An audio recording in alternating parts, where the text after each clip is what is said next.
आज के लेक्चर में हम इक्विमोमेंटल सिस्टम पढ़ेंगे। इक्विमोमेंटल सिस्टम क्या होता है? If two system are such that they have equal moment of inertia about any line of space, then they are said to be equimomental system। दो system अगर उनका मोमेंट ऑफ इनर्शिया इक्वल है, एक line के about दोनों का moment of inertia equal है, तो उसको हम इक्विमोमेंटल सिस्टम बोलते हैं। आई होप आपको डेफिनेशन क्लियर हुई होगी। नेक्स्ट हम थ्योरम पे जाते हैं। थ्योरम की statement if and only if में necessary and sufficient condition for two system to be equimomental are that they have the same total mass, the same centroid, the same principal axis and principal moment of inertia at the centroid। देखो क्या करना है हमें, ये जो theorem है ये काफी इंपॉर्टेंट थ्योरम है एग्जाम पॉइंट ऑफ व्यू से पूछ ली जाती है एग्जाम में। ऐसे ही पूछ लेगा कि भाई necessary and sufficient condition for two system to be equimomental are that they have, भाई ये पूरी स्टेटमेंट दे देगा। तो हमें दो चीज, भाई सबसे पहले कंडीशन सफिशिएंट है, फिर कंडीशन नेसेसरी है, दो चीज मान के हमें प्रूफ करना है। सबसे पहले हमने मान लिया कि कंडीशन जो है वो सफिशिएंट है। सबसे पहले हमने सपोज कर लिया ये तीनों कंडीशन होल्ड करती है, मतलब ये तीनों कंडीशन सेटिस्फाई है, तो हमें शो करना है कि जो सिस्टम है वो इक्विमोमेंटल है, यानी कि सिस्टम का जो मोमेंट ऑफ इनर्शिया है वो इक्वल है। हमें ये प्रूव करना है। हम ये पहले तीनों कंडीशन जो है वो सेटिस्फाई मान चुके हैं और हमें प्रूव करना है कि जो सिस्टम है, दो सिस्टम, उनका मोमेंट ऑफ इनर्शिया इक्वल है। ठीक है, इसके लिए हम क्या करेंगे, हम मान के चलेंगे कि भाई जो m है वो टोटल मास है। ठीक है, m टोटल मास है और g जो है वो भी द सेंट्रोइड है ऑफ ईच सिस्टम, हर एक सिस्टम का g सेंट्रोइड। ठीक है, और a star, b star, c star. मैंने ये तीनों नोटेशन प्रिंसिपल एक्सिस जब करवाया था तब तीनों नोटेशन बताई थी कि ये जो ए स्टार है ये डिनोट करता है moment of inertia about principal x axis के अबाउट, प्रिंसिपल एक्सिस के अबाउट। ठीक है, ये moment of inertia about y principal axis के अबाउट, और वाई मतलब A1 कैप लेते थे जिससे उसमें इस तरीके से, मतलब ये प्रिंसिपल एक्सिस के अबाउट मोमेंट ऑफ इनर्शिया होते हैं, वो इस तरीके से होते हैं। आई होप आपको समझ आया होगा। ठीक है, in both cases the moment of inertia about a line through G having direction cosine, दोनों केस में जो मोमेंट ऑफ इनर्शिया होते हैं about a line through G having direction cosine lambda mu, वो हमारे पास ये होंगे। देखो प्रिंसिपल एक्सिस के अबाउट हमें पता है मोमेंट ऑफ इनर्शिया ये होता है। देखो वैसे टोटल मोमेंट ऑफ इनर्शिया क्या होता है, sorry, A star lambda square, B star mu square, C star nu square. मैंने पिछले लेक्चर में भी बताया है। -2 mu nu D, -2 lambda nu E और -2 लैम्डा न्यू एफ। ये होता है डी स्टार, ई स्टार और एफ स्टार। बट हमें ये बात भी मालूम है कि जो प्रिंसिपल एक्सिस के about D star, E star और एफ स्टार, यानी कि जो प्रोडक्ट ऑफ इनर्शिया होते हैं उनकी वैल्यू 0 होती है। तो मोमेंट ऑफ इनर्शिया किस में चेंज हो गया, A star lambda square, B star mu square, C star nu square. ये हो गया हमारे पास moment of inertia about principal axis. ठीक है, अब पैरेलल एक्सिस थ्योरम से moment of inertia about parallel line, देखो ये कोई लाइन है, इसके अबाउट मोमेंट ऑफ इनर्शिया ये है। अगर h डिस्टेंस पे हमने कोई लाइन ले ली तो उसके पास मोमेंट ऑफ इनर्शिया क्या हो जाएगा, A star lambda square plus B star mu square plus C star nu square M H square. दोनों केस में यही हो जाएगा। देखो हमें यहाँ से क्या मिला कि दोनों केस में मोमेंट ऑफ इनर्शिया जो है जिसकी direction cosine lambda mu new है अबाउट प्रिंसिपल एक्सिस, तो ये आया। और सिमिलरली पैरेलल एक्सिस थ्योरम से मोमेंट ऑफ इनर्शिया जो है वो पैरेलल लाइन जो है डिस्टिंक्ट एच डिस्टेंस से कर रही है, तो हमारे पास ये आया दोनों केस में।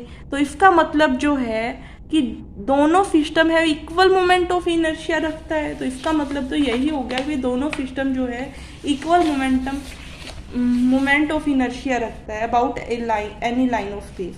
द सिस्टम क्या हो गया यहाँ पे, इक्वल मोमेंटल हो गया। आई होप आपको यहाँ तक समझ आया। अब देखो हमारे पास क्या है, कंडीशन आर नेसेसरी।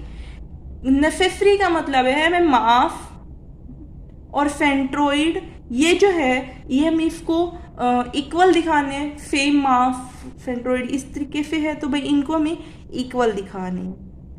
ठीक है, हम क्या मान के चलेंगे, हम मान के चलेंगे जो सिस्टम है वो इक्विमोमेंटल है। इक्विमोमेंटल है का मतलब कि भाई सिस्टम के पास जो मोमेंट ऑफ इनर्शिया है दो एक लाइन के अबाउट वो इक्वल है।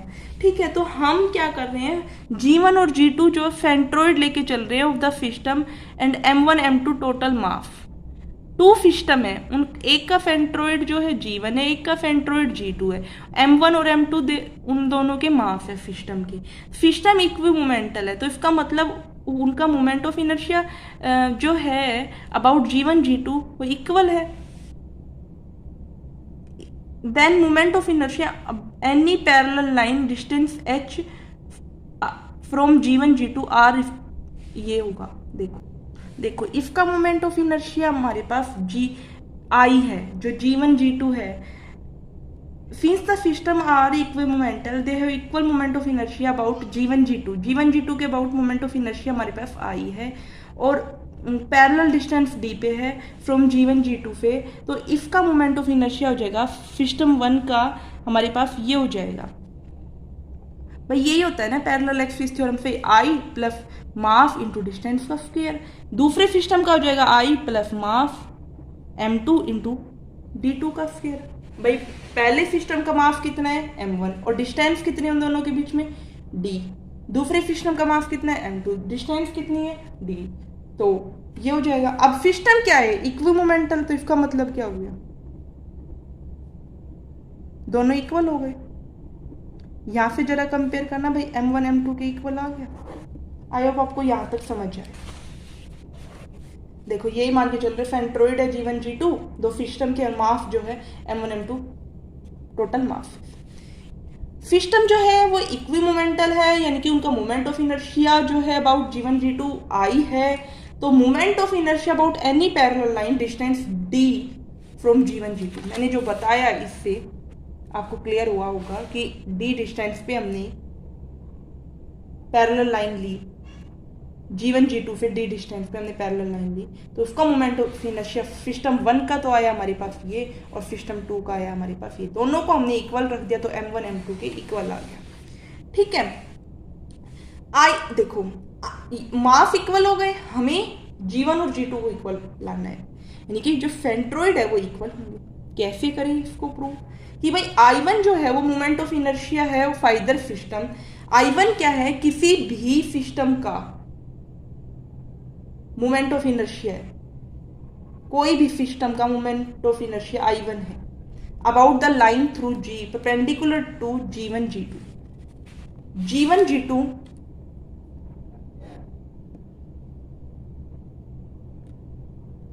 दोनों में से किसी भी सिस्टम का मोमेंट ऑफ इनर्शिया I1 है but about line through G1, जो G1 से पास कर रही है उस लाइन के through perpendicular to G1 G2 के परपेंडिकुलर, जो ये हमने मान ली ए G1 के थ्रू जो लाइन है उसके अबाउट जो मोमेंट ऑफ इनर्शिया I1 है और moment of inertia first system about the parallel line through G2 is. अब क्या कह रहा है कि moment of inertia first system about the parallel line. अब देखो यहां से डिस्टेंस कितनी है, यहां से मोमेंट ऑफ इनर्शिया I1 आ गया, I1 प्लस मास इंटू इन दोनों के बीच की डिस्टेंस का स्क्वायर। G1 G2 का स्क्वायर, और सेकंड सिस्टम का जो होगा वो होगा I1 minus M G1 G2 का स्क्वायर। अब ये कैसे हुआ भाई, देखो फर्स्ट सिस्टम का निकाल रहे हैं, ठीक है, फर्स्ट सिस्टम का निकाल रहे हैं हम moment of inertia about AG line, तो moment of inertia about AG line का और डिस्टेंस का स्क्वायर, मास इनटू डिस्टेंस का स्क्वायर। मान लो ये बी ले दिया, बी जी, ठीक है। अब हम I1 जो है वो फर्स्ट सिस्टम के लिए लिया तो क्या होगा, फॉर फर्स्ट सिस्टम के लिए जो होगा moment of inertia about G1 A1, moment of inertia about G1 A1 plus MD square, यही होगा। और G1 A1 के अबाउट कितना है, I1 प्लस MD स्क्वायर। ये तो आ गया फॉर फर्स्ट सिस्टम।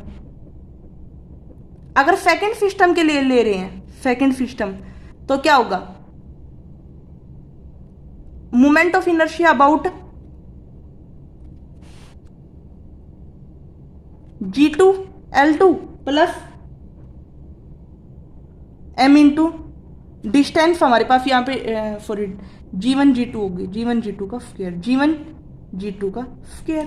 तो यहाँ पे फॉर सेकंड सिस्टम के लिए क्या आएगा, सेकंड सिस्टम के लिए होगा हमारे पास, सेकंड सिस्टम के लिए भी, बट हम किसके अराउंड ले रहे हैं, A1 G1 के, तो क्या आएगा I1 minus M G1 G2 का स्क्वायर, यानी कि moment of inertia about G2 L2।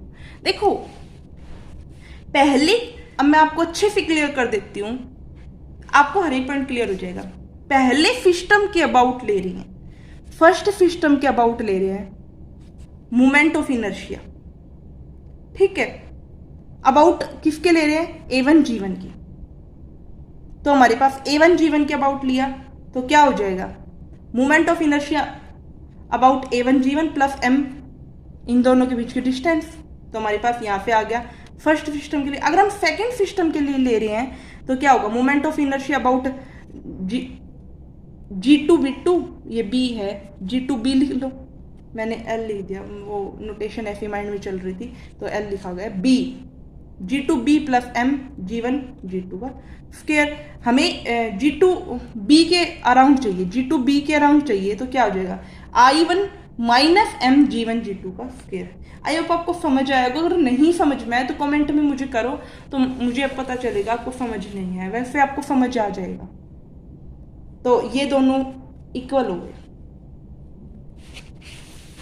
फिर भी मैं आपको दोबारा से बता देती हूँ भाई, मैंने किसी अच्छे से पेज होता हूँ ना, तब आपको क्लियर होगा। ये ऐसे ले लिया भाई, हमारे पास यहाँ पे I1 मोमेंट ऑफ इनर्शिया है, G1 G2 है, D इनके बीच में डिस्टेंस ले ली हमने, यहाँ पे D डिस्टेंस का कोई रूल नहीं, फर्स्ट सिस्टम के लिए लेंगे तो क्या होगा, I1 जो moment of inertia for first system ले रहे हैं तो क्या होगा, यहाँ पे इफ लाइन के अबाउट लिया है तो हमारे पास I1 plus M G1 G2 का स्क्वायर हो जाएगा, ठीक है। और सेकंड सिस्टम के लिए ले रहे हैं तो क्या हो जाएगा, सेकंड सिस्टम क्या हो जाएगा, ये I1 क्या था, moment of inertia about G1 L1 line और G2 L2 लाइन, हमने L1 L2 नाम दे दिया, G1 L1 लाइन। अब हम G2 L2 लाइन के अबाउट मोमेंट ऑफ इनर्शिया निकालेंगे, plus M1 M G1 G2 का स्क्वायर। सेकंड सिस्टम के लिए मोमेंट ऑफ इनर्शिया I1 ही है तो G1 L1 के अबाउट ना, तो I1 ही है, और ये कितना, minus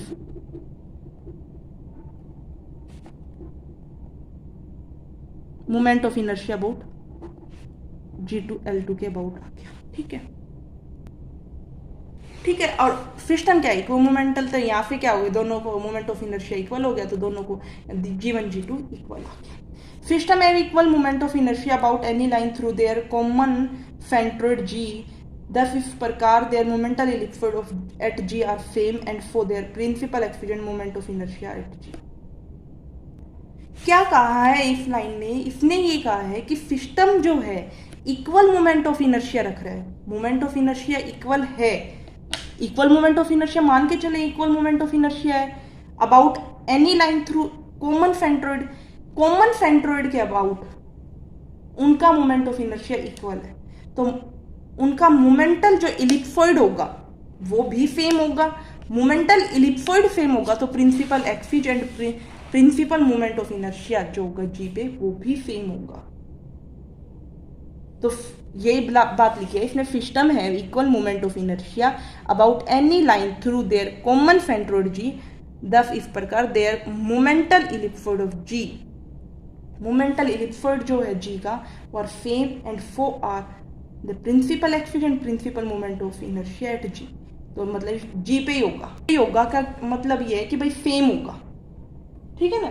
same principal axis and principal moment of inertia होगा एट द सेंट्रोइड. यानी कि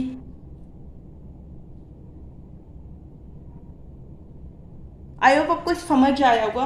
अगर कोई पॉइंट ऐसा है कि भाई आपको समझ नहीं आया तो आप मुझे कमेंट सेक्शन में कमेंट करके बताइए, जिससे मैं आपको क्लियर कर सकूं कि भाई ये पॉइंट ऐसे होगा. अगर आपको अच्छी लग रही है वीडियो तो वीडियो को लाइक करें, चैनल को सब्सक्राइब करें. अब ये क्लासिकल मैकेनिक्स का मैंने थोड़ा सोचा है कि भाई कंप्लीट आपको कुछ करवाया जाए, तो मैंने ये जो यूनिट स्टार्ट कर रखी है इसमें मैक्सिमम चीज़ें मैं कवर कर चुकी हूँ.